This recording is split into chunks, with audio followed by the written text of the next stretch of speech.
Greetings, everybody. My name is Charles. You know, say every morning at 5 a.m., we get the opportunity to listen to Jesus chat in Patois. Yes. Today reading, I will come from Luke 12, verse 57 to 59. And as usual, you know how it goes.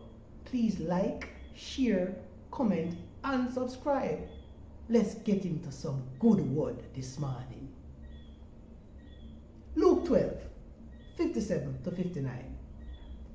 What make one not judge for oneself? We right.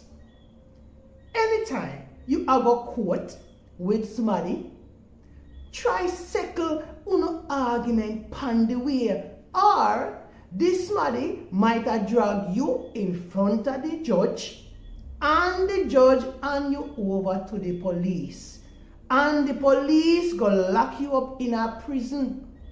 Me, I tell you this, you never can come out till you pay up every last cent. People, a God word this.